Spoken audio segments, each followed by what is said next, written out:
Hello everyone. In this lecture, we are going to learn about types of amplifier coupling. हम लोग पिछले lecture में देख चुके हैं मल्टी स्टेज ट्रांजिस्टर एम्पलीफायर क्या होता है, क्यों ज़रूरी पड़ता है। अब हम लोग इस लेक्चर में टाइप्स ऑफ एम्पलीफायर कपलिंग पढ़ेंगे।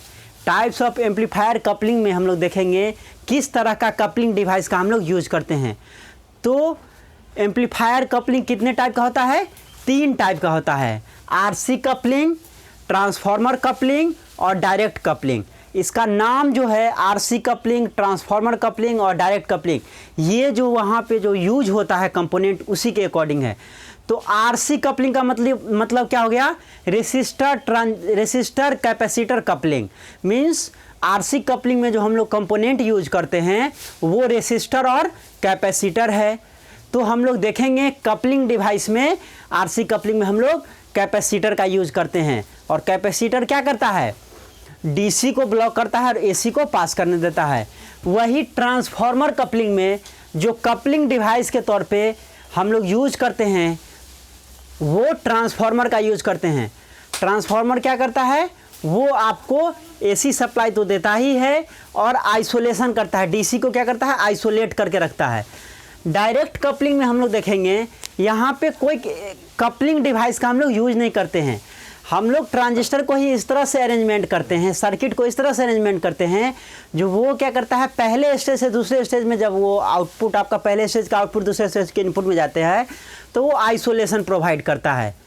तो चलिए देखते हैं, कह रहा है in R C coupling, R C means resistor capacitor coupling, a capacitor is used as the coupling device.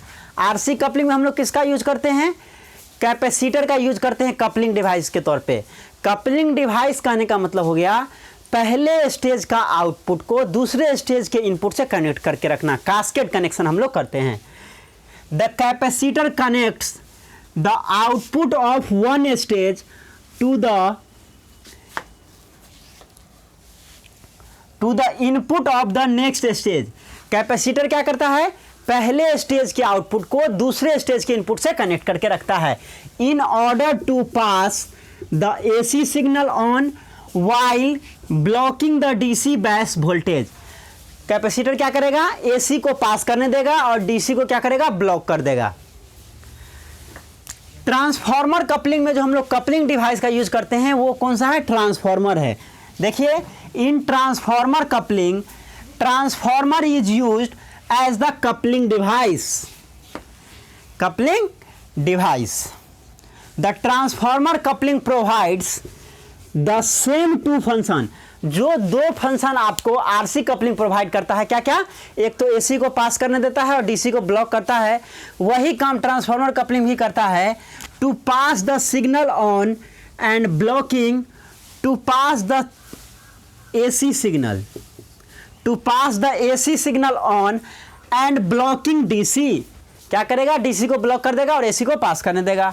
But permits in addition impedance matching. और इसके साथ साथ और एक्स्ट्रा क्या करता है? ये इम्पीडेंस मैचिंग करता है।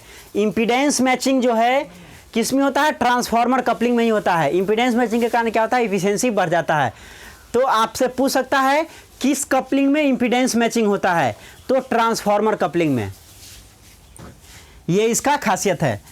डायरेक्ट कपलिंग में देखिए इनडायरेक्ट कपलिंग और डीसी कपलिंग। डायरेक्ट कपलिंग को हम लोग डीसी कपलिंग भी बोलते हैं। The individual amplifier stage base condition are so designed. पहला स्टेज का जो एम्पलीफायर होता है उसी को हम लोग इस तरह से डिजाइन करते हैं, इस तरह से बनाते हैं that the two stages may be directly connected without the necessity for DC isolation. Without coupling device का हम लोग क्या करते हैं? पहला स्टेज को इस तरह से हम लोग बनाते हैं, इस तरह से डिजाइन करते हैं जो 2 स्टेज को हम लोग डायरेक्टली कपल्ड कर देते हैं। तो सर्किट डायग्राम जब देखेंगे तो और अच्छे से समझ में आएगा। सर्किट में हम लोग देखेंगे कैसे उसको कनेक्ट करते हैं।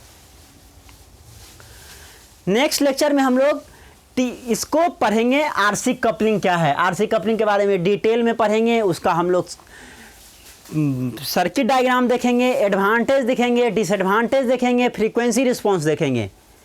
Thank you for watching this video. Thank you so much.